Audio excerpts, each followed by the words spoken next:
Hello friends, मैं BP Singh magic of thoughts के ऊपर आपका स्वागत करता हूं दोस्तों। दोस्तों आज मैं आपके साथ एक बहुत ही इम्पॉर्टेंट सब्जेक्ट के ऊपर बात करने वाला हूं। दोस्तों अगर आप नहीं जानते, जहां आप भूल गए हैं, तो मैं आपको बता दूं कि इस दुनिया पे आया हर एक पर्सन एक दिन इस दुनिया से चला जाएगा। आप भी एक दिन इस दुनिया से चले जाएंगे, इंक्लूडिंग मी। ये मैंने क्यों बात बोली? क्योंकि अगर हम एक डाटा देखें तो इंडिया के अंदर जो एवरेज एज है वो 69.7 ईयर है। मतलब एक एवरेज पर्सन जो जीता है वो 70 साल की उम्र तक जीता है। 70 साल के बाद हर एक पर्सन एवरेजली इस दुनिया से चला जाता है। कोई 68 भी हो सकता है, कोई 75 भी हो सकता है, बट एवरेज जो आ रही है वो 70 साल की आ रही है। अब हमारी ज़िंदगी जो है वो 70 साल की है। अब हम ये देख रहे हैं कि दोस्तों हम कर क्या रहे हैं। ये आप एक ग्राफ देख रहे हैं जिसमें 0 से लेके 70 तक आपको एक ग्राफ दिखाई दे रहा है। इस ग्राफ के अंदर जो दोस्तों देखिए कि 0 से लेके 20 साल की उम्र तक, मतलब 19 तक हम टीन एज में होते हैं। उस एज के अंदर हम अपने पेरेंट्स के ऊपर डिपेंड होते हैं। पेरेंट्स ही हमारी एजुकेशन का खर्चा, हमारा पर्सनल खर्चा, वो सब कुछ वही देखते हैं। But most of the people 20 साल की उम्र में काम करना शुरू कर देते हैं। अब ये देखिए 20 साल की उम्र में काम करना शुरू करते हैं और 65 ईयर तक ज़्यादातर लोग अपनी ज़िंदगी में काम करते हैं। तो अब कितना काम हुआ? मतलब आप 20 साल से लेके 65 साल की उम्र तक काम करते हो। आप अपनी ज़िंदगी के 45 साल काम पर लगाते हैं। दोस्तों एक रिसर्च बताती है कि इंडिया के 92% लोग अपनी जॉब से खुश नहीं।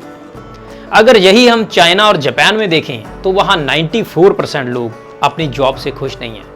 अमेरिका के अंदर जाएं तो 85% लोग अपनी जॉब से खुश नहीं हैं। दोस्तों हम सोच कर देखें कि हम मैक्सिमम अपनी ज़िंदगी का समय जो लगा रहे हैं उस काम को करने में हमें खुशी ही नहीं है। अगर वो काम करने से खुशी ही नहीं मिलती तो आप एक किस्म से अपनी लाइफ वेस्ट कर रहे हैं। एक रिसर्च बताती है दोस्तों कि ज़्यादातर लोग अपनी रिटायरमेंट के 5 साल बाद इस दुनिया से चले जाते हैं। सो आपके पास ज़िंदगी जीने का टाइम क्या रहा फिर? 65 से लेके 70 साल, चलो आप 75 साल जीते हो तो 10 साल। सो जब अपने पास ज़िंदगी जीने का टाइम आया तो उस वक्त लाइफ की कोई गारंटी नहीं है कि कितने टाइम चलेगी। सो कहने का मतलब क्या है दोस्तों? आप वो काम करो जो काम करने से आपको खुशी मिलती है, जो जॉब आपको बर्डन दे रही है, जो काम करने से आपको स्ट्रेस फील हो रही है, उस काम को आपको छोड़ देना चाहिए। मैं ये कहूँगा सीधा सीधा कि अगर आपकी जॉब आपको बोझ लग रही है तो आपको उसको क्विट करना चाहिए।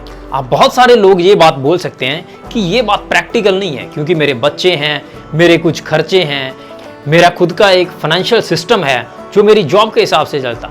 दोस्तों सही है, आप जो कह रहे हैं वो भी सही है, पर आप अगर सच में ही अपनी जॉब से खुश नहीं हैं तो आप उसका अल्टरनेट ढूंढो। आप अपने काम के साथ साथ वो काम करना शुरू करो जिस काम को करने में आपको खुशी मिलती है। आप वो काम को जब पार्ट टाइम करते रहोगे और दिल से करोगे, एक टाइम ऐसा आ जाएगा जब आप उस काम को फुल टाइम कर सकते हैं। दोस्तों हो सकता है कि आप जितना पैसा अपनी जॉब में कमा रहे होंगे उतना नहीं कमाएंगे, पर दोस्तों आप एक खुशी की ज़िंदगी जियोगे। आपको अपने काम करने में मज़ा आएगा, आप अपनी ज़िंदगी से सेटिस्फाइड होंगे। दोस्तों इस बात की परवाह मत करो कि लोग क्या कहेंगे। लोग तो कुछ ना कुछ कहते रहेंगे। लोग आपके हर काम के ऊपर कुछ ना कुछ कहेंगे। आप कुछ नहीं करोगे, लोग तब भी कहेंगे। आप जॉब में बहुत व्यस्त हो, लोग तब भी कहेंगे।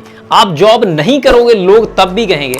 आप बिजनेस करोगे, लोग तब भी आपके बारे में कुछ कहेंगे। मतलब कि लोग आपकी हर एक्टिविटी पर अपनी कुछ ना कुछ धारणाएं रखेंगे, बट आपको अपनी खुशी देखनी चाहिए कि आपको किस काम को करने में खुशी मिलती। अगर आप वो काम करोगे जिसको करने से आपको खुशी मिलती है तो आप अपनी ज़िंदगी में वो सब अचीव कर सकते हो जो शायद आप बर्डन वाली जॉब में नहीं कर पाए। क्योंकि दोस्तों आप इस दुनिया में सिर्फ और सिर्फ बिल पे करने नहीं आए, आप ज़िंदगी जीने आए हैं। So think about it.